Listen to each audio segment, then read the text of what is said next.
E aí, patriotas? Sejam bem-vindos a mais um episódio do nosso canal, onde a gente mostra a verdadeira força do gigante que acordou. Hoje a história que vamos contar não é sobre mísseis ou porta-aviões. É sobre algo muito mais poderoso: água. E como a diplomacia real do Brasil, a força do nosso agro e a genialidade do nosso povo salvaram 30 mil pessoas da sede e humilharam uma superpotência no coração da Ásia Central. Apertem os cintos porque vocês vão testemunhar como o Brasil está silenciosamente redesenhando o mapa da influência global.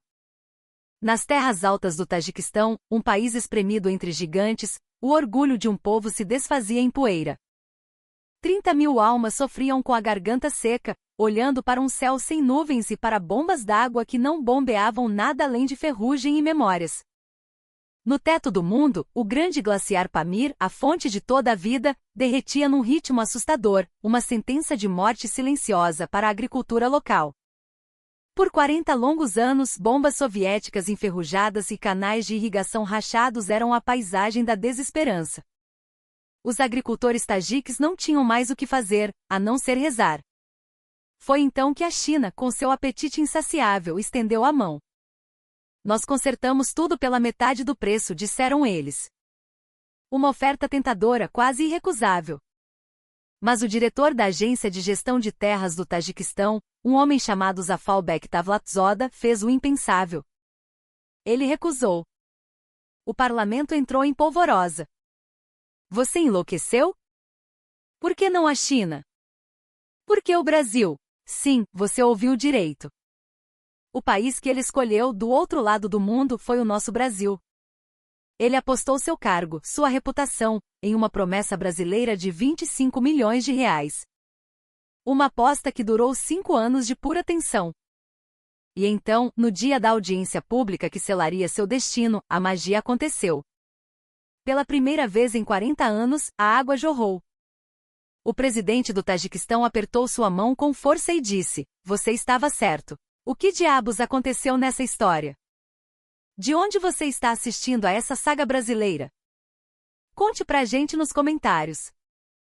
Se você acredita na força do Brasil, já deixe o seu like e se inscreva no canal, porque isso nos ajuda a levar a nossa bandeira mais longe. Meu nome é Zafalbek Davlatzoda. Há 6 anos, sou o diretor da Agência de Gestão de Terras do Tajiquistão. Tenho 50 anos e para muitos eu era o retrato da incompetência. Todas as manhãs, ao chegar ao meu escritório, uma montanha de cartas de reclamação cobria minha mesa. Não há água, a bomba quebrou, o canal está entupido. Eram 200, 300 queixas por dia. Na manhã de 15 de março de 2024, a cena se repetia. Enquanto tomava meu café, o suspiro pesado escapou dos meus pulmões. No topo da pilha, uma petição da Associação de Agricultores do Distrito de Rudaki. Nossa aldeia está sem água há 3 meses. Nossos filhos, em vez de irem para a escola, passam o dia buscando água a quilômetros de distância. Diretor, por favor, nos ajude. Eu li e reli aquela carta. Queria ajudar. Mas como? Não havia orçamento. O Tajiquistão é um país onde 93% do território é montanhoso. O glaciar Pamir, o teto do mundo, ocupa metade do nosso país, com uma altitude média de mais de 5 mil metros. As terras cultiváveis são raras e sem água inúteis. Dependemos 100% do degelo. A neve que se acumula no inverno se torna água para nossa agricultura no verão. O problema é que esse glaciar está desaparecendo. 10 anos atrás, a água era abundante durante todo o verão. Agora, em julho, os rios já secam. A mudança climática nos atingiu em cheio. Menos chuva, degelo precoce e secas cada vez mais severas. Naquela tarde, fui inspecionar pessoalmente a estação de bombeamento de Rudaki. Uma estrutura construída em 1985 na era soviética. 40 anos de abandono. Parei diante das bombas, paralisado. A ferrugem era tão espessa que a cor original era um mistério. As juntas dos canos vazavam.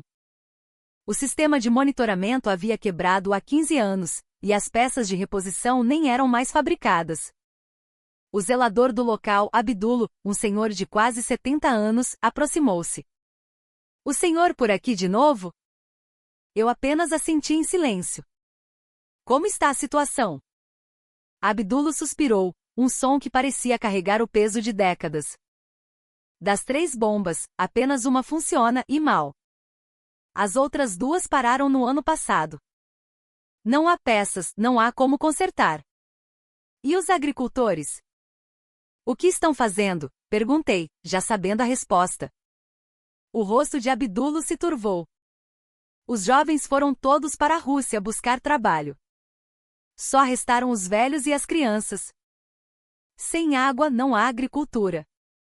Sem agricultura não há dinheiro. Então, todos vão embora. Cada palavra era uma facada no meu peito. A responsabilidade era minha. Que tipo de diretor eu era se não conseguia garantir o bem mais básico ao meu povo? No carro de volta ao escritório, a decisão se formou em minha mente. Não podia continuar assim. Algo precisava ser feito. Naquela noite virei a madrugada no escritório, revisando o orçamento. Para modernizar as instalações de Rudaki, precisaríamos de no mínimo 10 milhões de dólares. 3 vezes o nosso orçamento anual. Um número impossível. Apoiei a cabeça na mesa e fechei os olhos. O que fazer? Na manhã seguinte, minha secretária entrou. Diretor, chegou um documento oficial do Ministério das Relações Exteriores do Brasil. Com os olhos cansados, abri o envelope. Era um documento da ABC, a Agência Brasileira de Cooperação, em parceria com um nome que eu conhecia de fama mundial, a Embrapa. O título dizia: Proposta de Cooperação Técnica para o Setor Agrícola do Tajiquistão. Esfreguei os olhos e li de novo. O valor, 18,5 milhões de dólares. Cerca de 25,7 milhões de reais na época. O objetivo: modernização de instalações de irrigação e apoio à agricultura sustentável. Eu não podia acreditar. Liguei imediatamente para o nosso Ministério das Relações Exteriores. O oficial me explicou: o governo brasileiro designou o Tajiquistão como um país prioritário para a cooperação Sul-Sul. Eles estão interessados em apoiar nosso setor agrícola, especialmente por conta da experiência deles com o semiárido. Se tiver interesse, devemos enviar uma proposta formal. Depois de desligar, fiquei sentado, atordoado. Uma luz de esperança. Mas ao mesmo tempo, um medo paralisante. Eu teria a capacidade de gerenciar um projeto dessa magnitude? A porta se abriu e Raim, meu vice, entrou. Um burocrata veterano de 55 anos. Ele olhou por cima dos papéis em minha mesa e soltou uma risada debochada. Brasil? Diretor, seja realista. O que quer dizer com isso? Perguntei. Raim sentou-se. A China já entrou em contato. Eles fazem o mesmo serviço pela metade do preço. Fiquei chocado. A China? Raim assentiu. Um representante chamado Sr. Wei, da maior empresa de engenharia hídrica deles. Ele disse que virá pessoalmente. O senhor deveria recebê-lo. Pensei por um momento. Metade do preço. Cerca de 5 milhões de dólares. Um valor que nosso orçamento poderia, em parte, cobrir. Mas algo me incomodava. Por que tão barato? Raim sorriu com superioridade. A China está expandindo seus investimentos na Ásia Central. É parte da nova Rota da Seda. Eles estão dispostos a ter prejuízo para fincar o pé aqui. Eu não respondi. Raim se levantou e, antes de sair, disse: Diretor, o Brasil está longe. A China está perto. Faça a escolha inteligente. Depois que ele saiu, meus olhos voltaram para a proposta brasileira. O valor era mais que o dobro da oferta chinesa. Mas eu não estava olhando para os números. Na seção Objetivos do projeto estava escrito: fortalecer a resiliência dos agricultores do Tajiquistão às mudanças climáticas e apoiar o desenvolvimento de uma agricultura sustentável. A palavra sustentável saltou aos meus olhos. A China falava em metade do preço. O Brasil falava em futuro. Olhei pela janela. A cidade de Duxambe se estendia silenciosa. Em algum lugar lá fora, 30.000 agricultores esperavam por água. Meu peito se apertou. Eu decidi. Iria me encontrar com os dois. E julgaria com meus próprios olhos. Naquele momento, minhas mãos tremiam levemente. Eu ainda não sabia, mas aquela escolha mudaria não apenas a minha vida, mas o destino do meu país. Meu nome é Zafalbek Davlatzoda. Como diretor, o momento mais agonizante é sempre o da escolha. E aquele dia foi o ápice da minha carreira. Uma semana após receber a proposta brasileira, a primeira reunião aconteceu em uma sala de conferências do Hotel Intercontinental em Duxambe. O Sr. Wei, presidente para a Ásia Central do Grupo de Engenharia Hídrica da China, apareceu em pessoa. Um homem no final dos seus 40 anos, terno impecável, gravata apertada. Uma expressão de confiança inabalável acompanhado por um intérprete e 4 engenheiros. Wei ligou o projetor e desfilou os 47 projetos que sua empresa já havia concluído na Ásia Central. Um canal no Cazaquistão, uma barragem no Uzbequistão, uma estação de bombeamento no Quirguistão. A cada slide sua voz soava mais convicta. Os termos eram claros, o preço era metade da proposta brasileira. O prazo, 3 anos. Ao meu lado, Raim, meu vice, balançava a cabeça em aprovação. Seus olhos brilhavam com a palavra metade. Serei honesto, meu coração balançou. Para um país com um orçamento apertado como o nosso, era uma oferta tentadora demais. Mas, no momento em que perguntei sobre manutenção e sistemas de monitoramento, a voz de Wei hesitou por uma fração de segundo. O equipamento básico está incluído, mas o monitoramento é um opcional extra. Aquela frase ficou presa na minha garganta. 40 anos atrás, os soviéticos fizeram o mesmo. Deixaram os equipamentos, mas não forneceram sistemas de monitoramento nem transferência de tecnologia. O resultado era aquela bomba enferrujada que eu visitará. 3 dias depois, a equipe brasileira chegou. Acompanhando o chefe do escritório da ABC no Tajiquistão estava ele, o engenheiro Carlos Oliveira. Um especialista em recursos hídricos da Embrapa, com 22 anos de experiência de campo. A atmosfera era completamente diferente. O terno dele não era tão engomado e ele sorria com facilidade. Ele não usou um projetor. Em vez disso, espalhou sobre a mesa fotos do local. Para minha surpresa, eles já haviam visitado o Rudaki por conta própria. O engenheiro Oliveira apontou para cada foto, explicando com uma paixão contagiante. Um corte transversal da bomba enferrujada. Medições da espessura da corrosão nos canos. Detalhes dos danos na base do canal. Era um diagnóstico muito mais preciso do que os relatórios que eu recebia diariamente. A conclusão foi brutal: as 3 bombas precisavam ser trocadas. Mais de 70% da tubulação estava corroída. Os canais teriam que ser refeitos desde a fundação. E o maior problema de todos: a ausência de um sistema de monitoramento. Oliveira pegou um tablet e me mostrou o sistema de monitoramento em tempo real usado pela Embrapa para revitalizar o Nordeste brasileiro.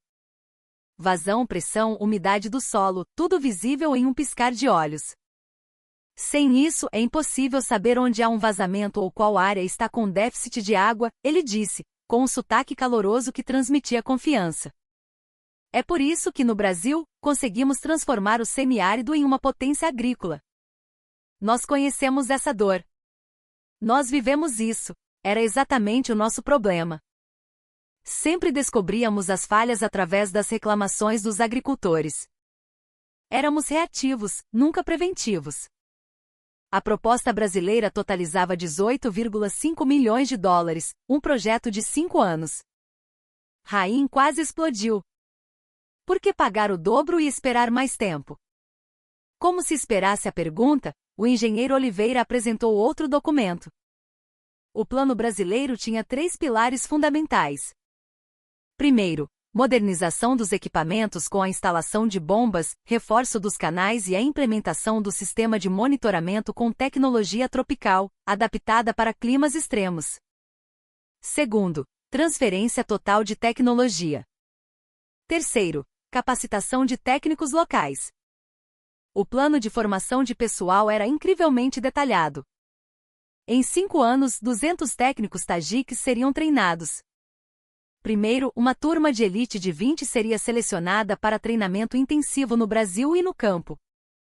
Eles se tornariam os instrutores para as turmas seguintes. Em 5 anos, explicou Oliveira, o Tajiquistão não precisará de ajuda externa. Seus próprios filhos irão operar e manter todo o sistema. Peguei uma calculadora. Oliveira já tinha uma tabela comparativa pronta. O plano chinês, custo inicial de 8 milhões de dólares, com um custo anual de manutenção de cerca de 1 milhão. Sem transferência de tecnologia, sem capacitação. O custo total em 10 anos seria de aproximadamente 18 milhões de dólares. E a cada falha teríamos que chamar e pagar por técnicos chineses. O plano brasileiro, custo inicial de 18,5 milhões. A manutenção seria feita localmente, com a transferência de tecnologia e 200 técnicos formados. O custo total em 10 anos seria de cerca de 19 milhões. Quase o mesmo. Mas se algo quebrasse, nós mesmos consertaríamos. Os números eram parecidos, mas o cenário em 10 anos era drasticamente diferente. Com o modelo chinês em 10 anos, ainda seríamos dependentes da China. Com o modelo brasileiro em 10 anos, nossos próprios engenheiros estariam no comando. A frase final do engenheiro Oliveira ecoou em minha mente profunda e verdadeira: diretor, não estamos aqui para deixar equipamentos e ir embora.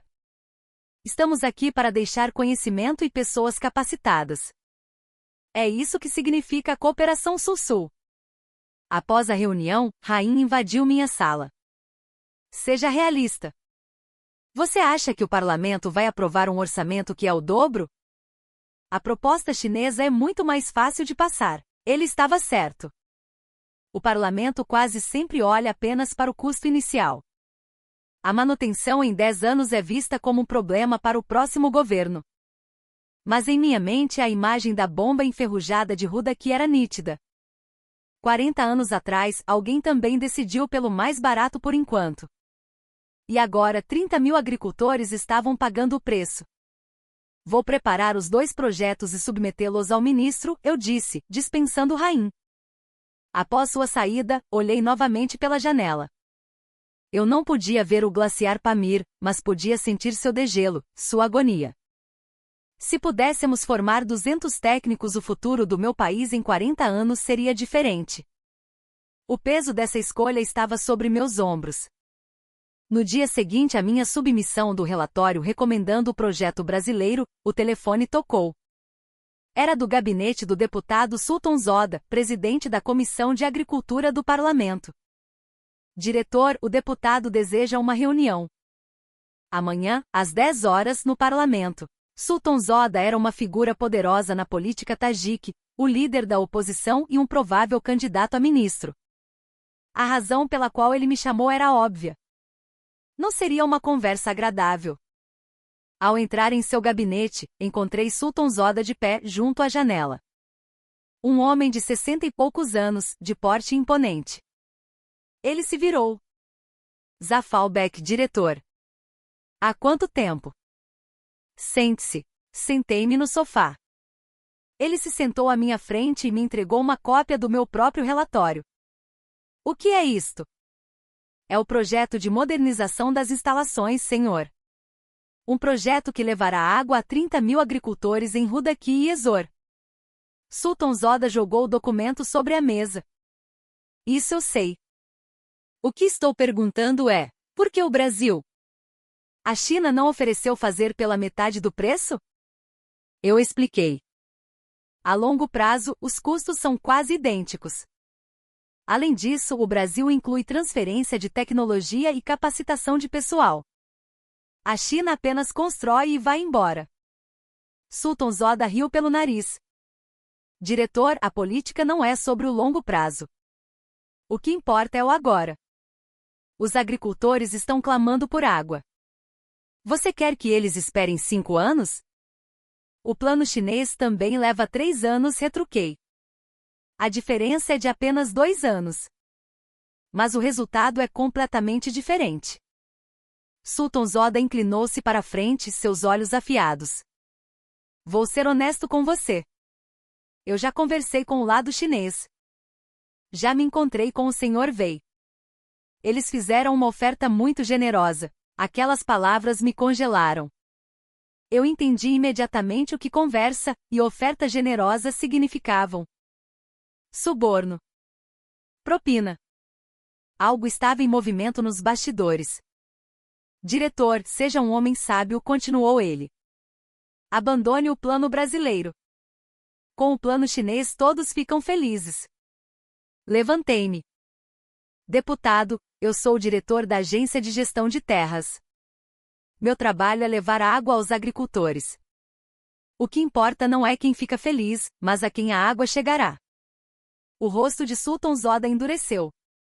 Diretor, você já pensou nas consequências da sua escolha? Pensei. E ainda assim escolho o Brasil. Ao sair do gabinete, senti minhas pernas tremerem. Quando estava prestes a fechar a porta, a voz de Sultan Zoda ecoou atrás de mim. Diretor, isso não acaba aqui. Nos veremos no parlamento. Eu acabará de entrar em confronto direto com um dos políticos mais influentes do Tajiquistão. Suas palavras ecoariam em minha mente por dias. Naquele fim de semana, fui com o engenheiro Oliveira e sua equipe inspecionar a região onde uma moderna estufa seria construída. Ao chegar ao local, a 30 quilômetros de Duxambe, fiquei chocado. A terra designada era um deserto. O solo era branco, salinizado. Uma pesquisadora da Embrapa, a doutora Kirishima, coletou uma amostra. A salinidade é severa. O sal está subindo à superfície. É o resultado da falta de água. O engenheiro Oliveira cavou o chão com as mãos. Com apenas 30 centímetros de profundidade, a terra seca se desfazia como pó. Para recuperar este solo, primeiro precisamos de água. Sem água, qualquer estufa é inútil. Eu concordei profundamente. Era por isso que os dois projetos precisavam avançar juntos. Nesse momento, um jovem engenheiro brasileiro, Savatari, correu até nós. Diretor, olha ali. Ele apontou para um grupo de 5 ou 6 agricultores que nos observavam à distância. Aproximei-me deles. Um velho de uns 60 anos deu um passo à frente. Olá, sou Zafalbeck da Agência de Gestão de Terras. O velho me olhou de cima a baixo. Diretor, hein? Faz 10 anos que esperamos pela água. Vocês não vieram aqui só para mais uma inspeção e ir embora, não é? Desta vez é diferente. Especialistas do Brasil vieram nos ajudar. Em 5 anos, eu garanto, a água chegará. O velho riu. 5 anos? Até lá, eu já estarei morto. Os jovens foram todos para a Rússia. Só sobraram os velhos. Uma mulher de 40 e poucos anos, atrás dele, falou: meu filho também foi embora no ano passado. Porque não havia água para a agricultura. Diretor, a água vai mesmo voltar? Olhei diretamente nos olhos dela. Eu prometo. Eu aposto meu cargo nisso. O engenheiro Oliveira se posicionou ao meu lado. Eu vim do Brasil. 50 anos atrás, o Brasil também sofria com a falta de água. Mas hoje somos uma potência agrícola. Vocês também podem conseguir. Nós sabemos como fazer. O velho olhou fixamente para Oliveira. Do Brasil? Por que vieram de tão longe? Oliveira respondeu com um sorriso caloroso. Porque nós recebemos muita ajuda no passado para nos desenvolver. Acreditamos que o conhecimento que recebemos deve ser compartilhado. É o espírito da cooperação Sul-Sul. Ajudar nossos irmãos a se levantarem. O velho se virou em silêncio. Mas pareceu que sua postura ficou um pouco mais ereta. No carro de volta do Duxambe, minha determinação estava forjada em aço. Não importava o que Sultan Zoda dissesse ou o que Raim pensasse. Eu levaria esse projeto adiante. 30.000 pessoas estavam esperando. Pessoas que já haviam esperado por décadas. Na segunda-feira seguinte, submete oficialmente o pedido de assinatura do Acordo de Cooperação com o Brasil. O documento com minha assinatura foi enviado ao Ministério da Agricultura.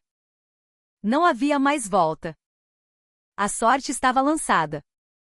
2 semanas depois da assinatura do acordo, o primeiro passo foi dado no campo, em Rudaqui.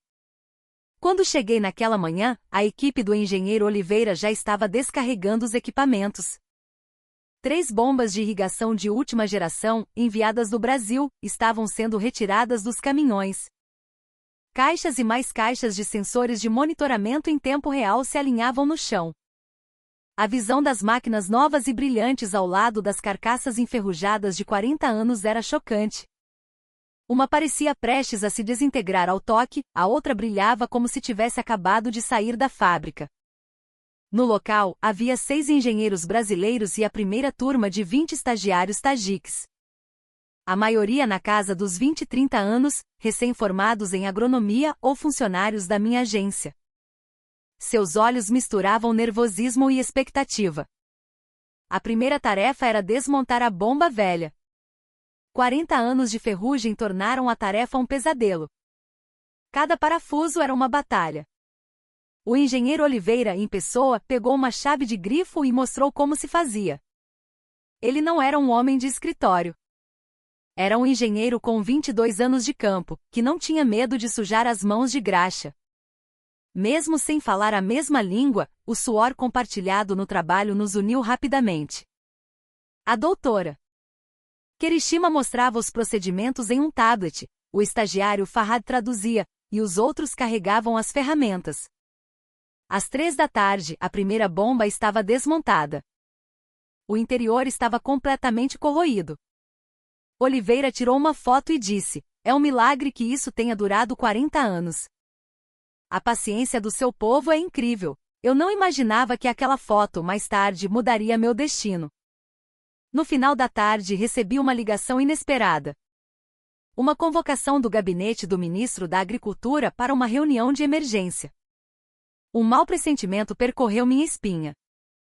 No dia seguinte, na sala do ministro, a atmosfera era pesada. Ao lado dele estava o deputado Sultan Zoda. Ele jogou um maço de papéis sobre a mesa. Era o rascunho de um artigo de imprensa. A manchete dizia: "Diretor da Agência de Terras rejeita oferta chinesa e fecha acordo secreto com o Brasil em troca de vantagens." Meu coração disparou. O artigo estava cheio de mentiras. Não havia acordo secreto. Tudo passou pelos trâmites legais e teve a aprovação do próprio ministro. Mas era fácil espalhar a suspeita e quase impossível limpá-la. Sultan Zoda me interrogou em voz alta: "Por que você recusou a proposta chinesa pela metade do preço?" "O que há por trás disso?" O ministro, em silêncio, apenas me disse para preparar a documentação de defesa. Seu silêncio dizia tudo. Ele também estava sob pressão. De volta ao meu escritório, a situação piorou. Raine informou que uma das empresas subcontratadas para a obra em Rudaqui havia cancelado o contrato subitamente sem dar motivos. Eu soube na hora. Não era coincidência. Alguém estava pressionando, tentando paralisar o projeto e me encurralar. Naquela noite, liguei para o engenheiro Oliveira e expliquei a situação honestamente. Faltava mão de obra, e a situação política era instável. Houve um silêncio na linha. Então ele disse calmamente: "Diretor, não se preocupe. Temos 6 brasileiros e 20 estagiários tajiques. Podemos fazer o trabalho principal. A velocidade diminui, mas o projeto não para." Suas palavras quase me levaram às lágrimas. Em meio a tantos que me diziam para desistir, ouvir um "não vamos parar" foi um sopro de vida. A partir do dia seguinte, o canteiro de obras se transformou. Sem maquinário pesado, a equipe brasileira e os estagiários tajiques pegaram pás e começaram a cavar o sedimento do fundo do canal com as próprias mãos. Oliveira chegava às 5 da manhã e trabalhava até às 10 da noite com os estagiários. Em 2 semanas, aqueles jovens, antes desajeitados, já conseguiam instalar sensores sozinhos. Farhad já ensinava aos outros. Eu passei a ir ao local todo fim de semana. Precisava mostrar que, apesar da guerra política, o trabalho continuava. E lá eu encontrava esperança. Este não era apenas um projeto para trocar bombas. Era um projeto para formar pessoas. Pessoas que em 40 anos manteriam aquelas instalações funcionando. 2 semanas depois, o primeiro resultado apareceu. A instalação da segunda bomba foi concluída. Era uma imagem poderosa, a bomba velha e enferrujada ao lado da nova brilhante. O engenheiro Oliveira me enviou a foto. Eu a salvei. Intuitivamente sabia que precisaria dela um dia. A pressão política continuava, mas o campo de batalha real, o canteiro de obras, não parou. E essa era minha única arma. 1 mês após o início dos trabalhos, a obra avançava mais rápido do que o esperado. 90% da tubulação estava pronta, e a instalação das bombas estava na fase final. Mas o golpe veio de onde menos esperávamos. Às 7 da manhã, o engenheiro Oliveira me ligou. Sua voz estava carregada de exaustão. Uma peça crucial, a válvula reguladora de pressão, estava retida na alfândega. Havia sido enviada do Brasil há 2 semanas, mas a liberação não acontecia. A desculpa era irregularidades nos documentos, mas ninguém especificava o problema. Eu soube na hora. Mais uma vez, a mão de alguém estava por trás disso. A alfândega era o lugar mais fácil para exercer pressão política. Com uma desculpa qualquer, eles poderiam reter a carga por meses. Sem aquela válvula, todo o progresso era inútil. No momento em que ligássemos as bombas, a pressão descontrolada faria os canos explodirem. Tudo pararia. Foi então que o engenheiro Oliveira propôs uma solução audaciosa. A ABC e a Embrapa têm um escritório regional em Taxiquente, no Uzbequistão. No armazém deles, temos uma válvula idêntica. Se formos por terra, podemos usar a rota diplomática da ABC e evitar a alfândega local. O problema era a distância. 600 quilômetros de ida, 600 de volta. 1.200 quilômetros no total, cruzando uma fronteira internacional. Mas era a única opção. Liguei imediatamente para o vice-ministro das Relações Exteriores. Argumentei com força, se este projeto da ABC parasse, toda a cooperação Brasil-Tajiquistão seria afetada. Felizmente o ministério agiu rápido. Em 2 dias a permissão para cruzar a fronteira foi emitida. A questão era, quem iria? A equipe já estava sobrecarregada. Eu vou, disse Oliveira. Eu mesmo vou dirigir os 1.200 quilômetros. Eu sou quem melhor entende a importância desta peça. Se eu enviar outra pessoa e algo der errado, aí sim, será o fim. Às 4 da manhã, ele partiu. Os 5 brasileiros restantes e os 20 estagiários se despediram. Farhad entregou a ele uma caixa com água mineral e pães. Mesmo sem a mesma língua, seus corações se comunicavam. Nos 3 dias de sua ausência, o trabalho não parou. A doutora Kerishima assumiu o comando temporário, finalizando a tubulação e a conexão dos cabos dos sensores.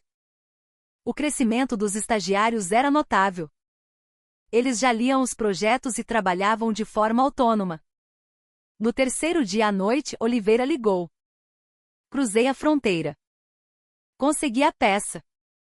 Chego amanhã de manhã. Sua voz estava rouca, mas animada. A voz de um homem que dirigiu 1.200 quilômetros quase sem parar. Na manhã seguinte, às 8 horas, um carro coberto de poeira chegou ao local. Oliveira saiu do banco do motorista. A barba por fazer, os olhos vermelhos, as roupas amassadas. Mesmo assim, ao entregar a caixa com a peça para a equipe, seu rosto era o de um general retornando vitorioso. Os estagiários gritaram em comemoração. Farhad correu e o abraçou. Naquele momento, éramos uma só equipe. Restava o teste final. Instalar a válvula e ligar as bombas. Se funcionasse, a água fluiria pela primeira vez em 40 anos. Se falhasse, tudo estaria perdido. A audiência pública com Sultan Zoda estava marcada para dali a 1 semana. Precisávamos de provas. Oliveira olhou para mim. Seus olhos mostravam a exaustão, mas não a derrota. Diretor, amanhã começamos a instalação da válvula. Nós vamos fazer a água jorrar antes da audiência. Eu assenti em silêncio. Aquele homem conseguiria. Ele tinha acabado de cruzar um deserto por nós. Naquela noite, no escritório improvisado do canteiro, ele me confessou: para ser honesto, não será fácil. A condição da tubulação é pior do que pensávamos. Algumas soldas são antigas e instáveis.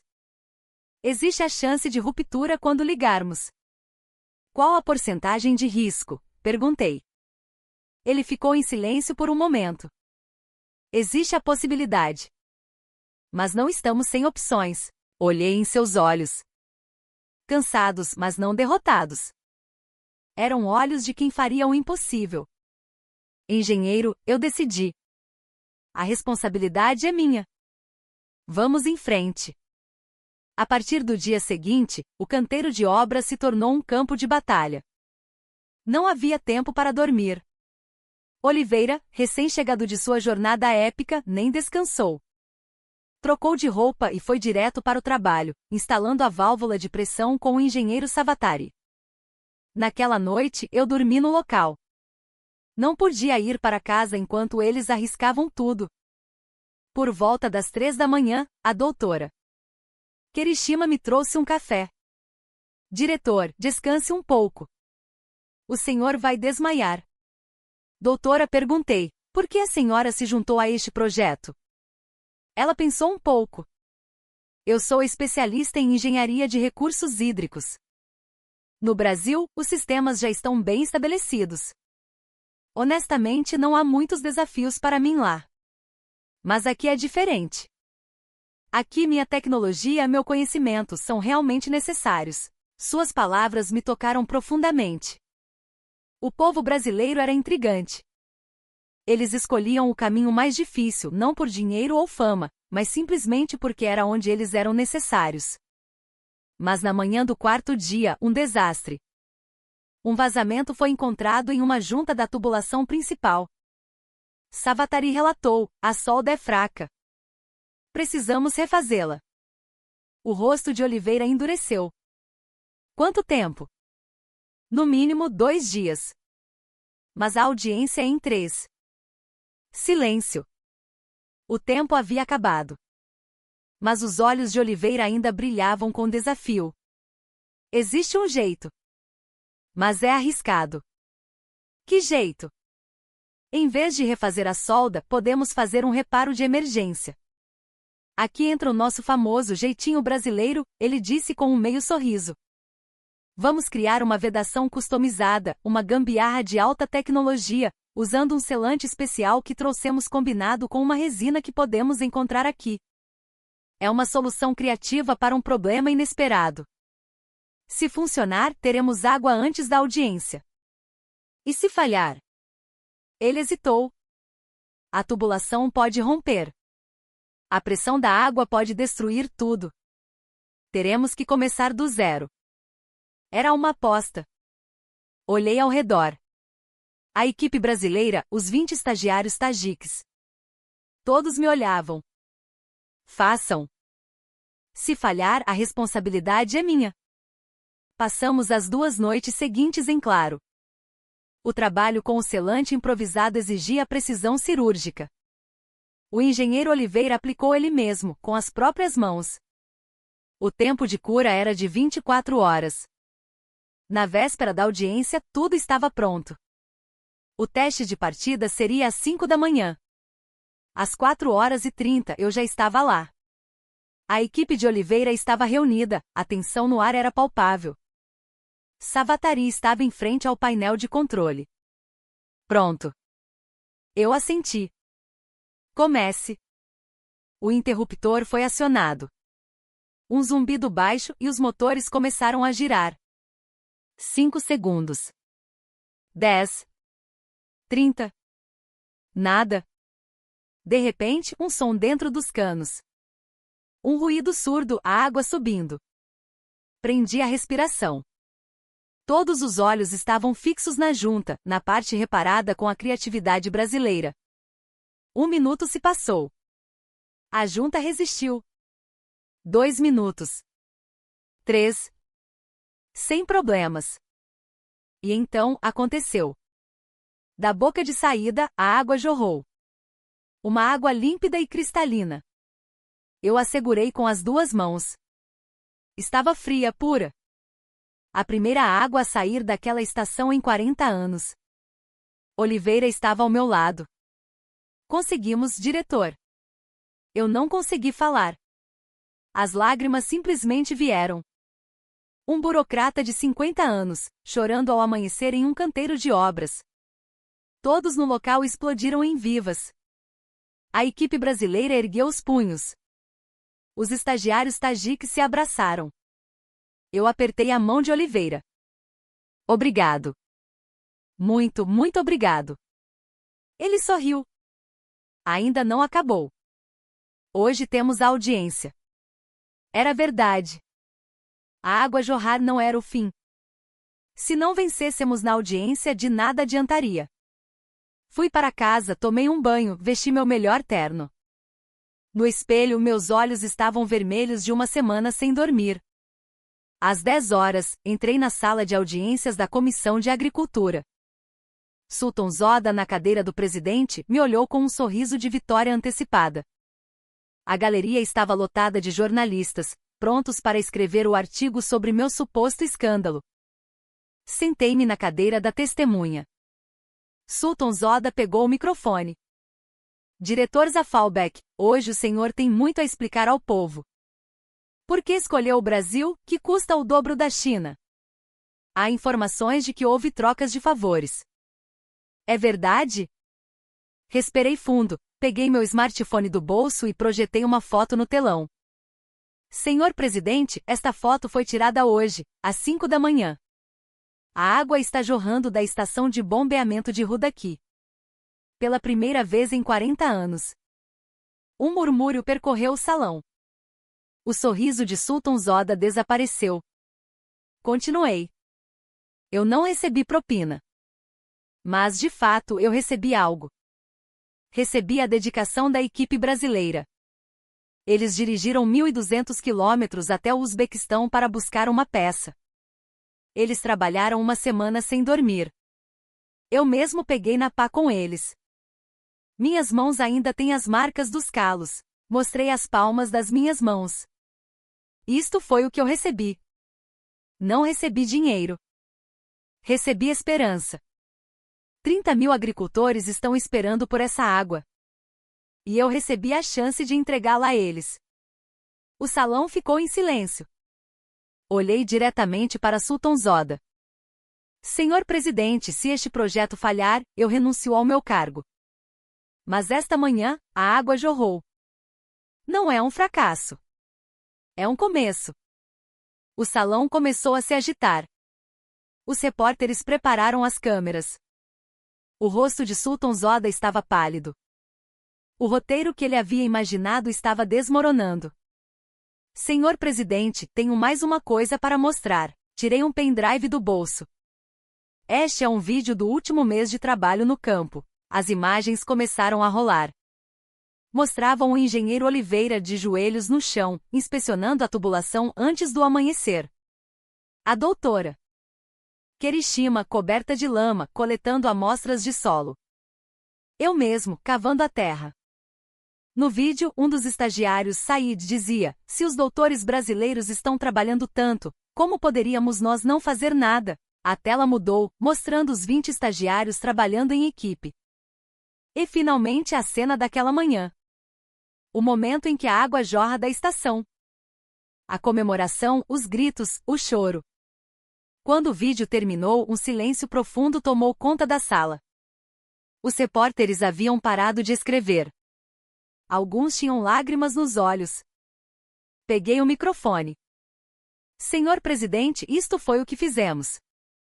Não recebi propina. E tenho a convicção de que a minha escolha pelo Brasil foi a decisão correta. No momento em que Sultan Zoda ia abrir a boca, uma comoção começou no fundo da galeria. Olhei para trás. Cerca de 10 agricultores estavam de pé no fundo do salão. Reconheci o velho na frente. Era o homem que eu havia encontrado em Exor, aquele que disse estar esperando pela água há décadas. O velho gritou em voz alta: senhores deputados. Eu vim de Exor. Minha aldeia não vê água há 30 anos. Os jovens foram todos embora. Mas este diretor nos prometeu que traria a água de volta. E hoje a água realmente voltou. Uma mulher ao lado dele continuou: meu filho foi para a Rússia no ano passado porque não podia cultivar. Mas agora eu posso dizer a ele para voltar. Porque a água voltou. O salão explodiu. O rosto de Sultan Zoda estava branco como cera. Ele nunca imaginou que os próprios agricultores apareceriam na audiência. Um dos deputados da comissão pegou o microfone. Senhor presidente, eu apoio este projeto. O resultado está aqui.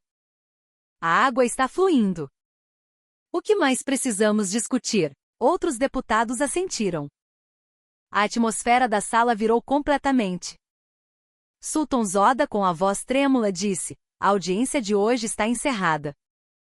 Se for necessária uma investigação adicional, nos reuniremos novamente. Ele se levantou e saiu apressadamente. Era o andar de um homem derrotado. Quando a audiência terminou, os repórteres me cercaram. Diretor, uma palavra, por favor. Eu respondi: esta não é a minha vitória. É a vitória da equipe brasileira, a vitória dos nossos estagiários e a vitória dos agricultores que esperaram 30 anos. Naquela noite, as notícias eram todas sobre nós. Diretor da Agência de Terras consegue reviravolta dramática na audiência. As imagens da estação de bombeamento jorrando água foram transmitidas para todo o país. Nas redes sociais, a hashtag Milagre da Água explodiu. O vídeo ultrapassou 500 mil visualizações em uma noite. A partir do dia seguinte, tudo mudou. Ligações de todo o país inundaram meu escritório. A província de Sug ligou: nossos sistemas de irrigação também são velhos. A equipe brasileira pode vir até aqui? A província de Chatlon fez o mesmo pedido. Recebi ligações de Kulob de Staravan. O próprio ministro da Agricultura me telefonou. Zafalbek, o gabinete do presidente, ligou. O presidente quer visitar o local. Fiquei atônito. O presidente? O ministro riu. Você conseguiu, meu amigo. O país inteiro está comemorando. Chegou a notícia de que o senhor Wei havia deixado o Tajiquistão. O grupo de engenharia hídrica da China anunciou oficialmente sua retirada da licitação, emitindo uma nota dizendo que respeitava a decisão do governo do Tajiquistão. A Terrain veio ao meu escritório. Diretor, honestamente eu não achei que você venceria. Não venci sozinho, eu disse. Ele assentiu. Eu sei. Mas foi porque você não desistiu que isso se tornou realidade. Ele olhou pela janela e acrescentou: diretor, isso não foi apenas sobre consertar uma estação de bombeamento. Isso mostrou que o Tajiquistão pode mudar. Que nós também somos capazes. Eu concordei com a cabeça. Sentia o mesmo. Isso era apenas o começo. Liguei para o engenheiro Oliveira. Engenheiro, o presidente quer visitar o local. Ele ficou em silêncio por um instante e depois respondeu: diretor, parece que o verdadeiro trabalho começa agora. Eu ri e respondi sim. A partir de agora.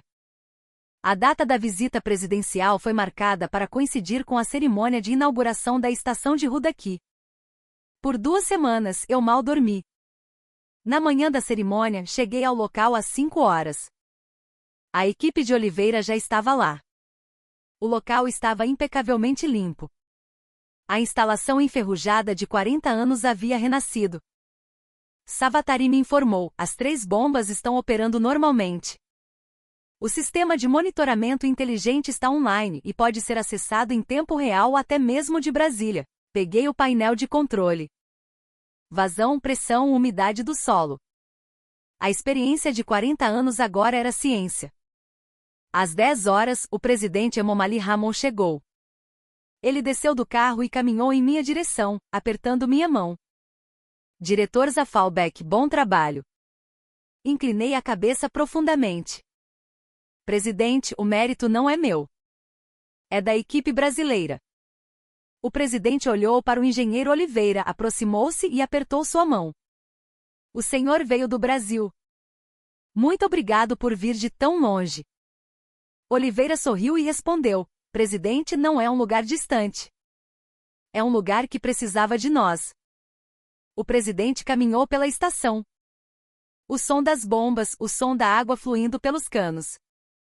Da saída, a água transparente jorrava com força. O presidente a segurou em suas mãos. 40 anos. Sim, senhor.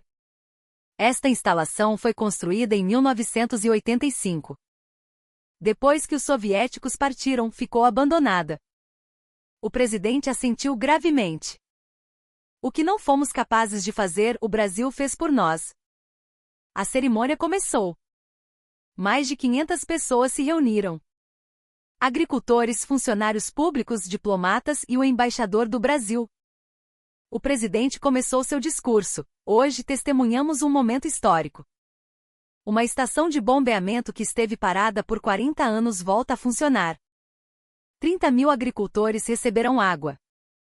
Esta não é apenas a reforma de uma instalação. É um momento que muda o futuro do Tajiquistão.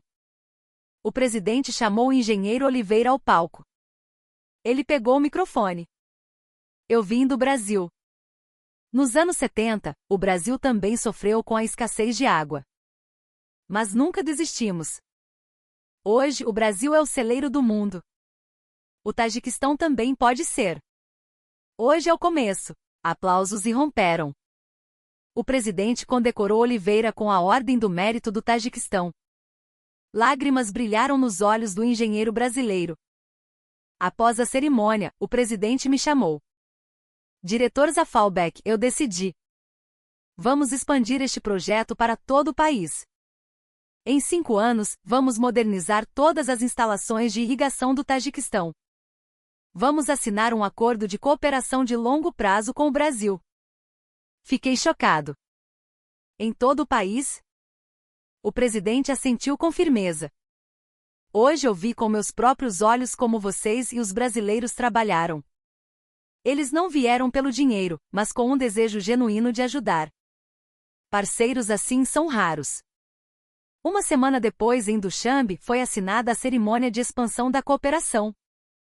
O projeto de 25 milhões de reais foi expandido para um programa de 100 milhões ao longo de 5 anos, incluindo não apenas infraestrutura, mas também fazendas inteligentes, educação agrícola e transferência de tecnologia. A notícia se espalhou internacionalmente. A Organização das Nações Unidas para a Alimentação e a Agricultura, FAO, entrou em contato, querendo apresentar o modelo Tajik brasileiro como um caso de inovação. Delegações do Cazaquistão e do Uzbequistão vieram nos visitar. Eles perguntaram: como vocês conseguiram? Eu respondi: nós confiamos no Brasil. E não desistimos. Um mês depois, o engenheiro Oliveira voltou para o Brasil. Fui me despedir dele no aeroporto. Engenheiro, muito obrigado por tudo.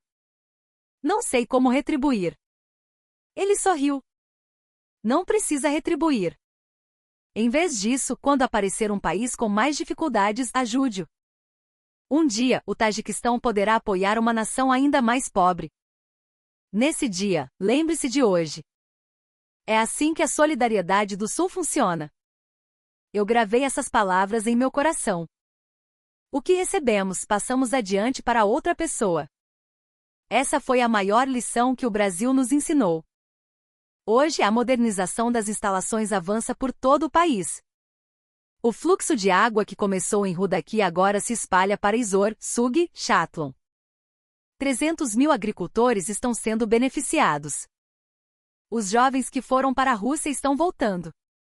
O riso das crianças ecoa novamente nos campos.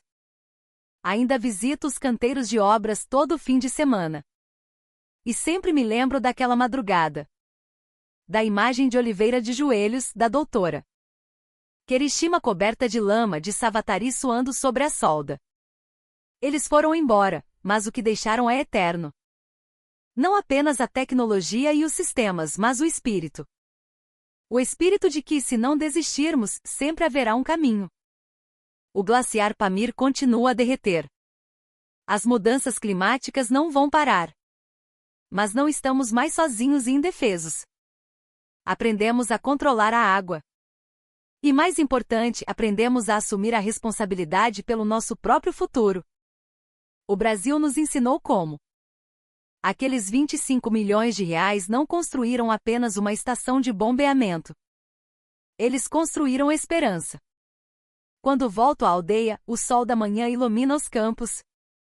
A paisagem é a mesma de 40 anos atrás, mas agora, a água flui silenciosamente pelos canais. Caminho ao longo da margem, seguindo as vozes das crianças. Elas correm com suas botas enlameadas, felizes. Seus pais, na idade delas, caminhavam quilômetros em busca de água. Agora, elas podem sentir a água fresca ao acordar. Isso mudou tudo. Vejo Aslan, o jovem que havia ido para a Rússia há 3 anos, agora trabalhando a terra ao lado de seu pai. Senhor Zafalbek. O pessoal de Brasília está bem? Ele pergunta com um sorriso.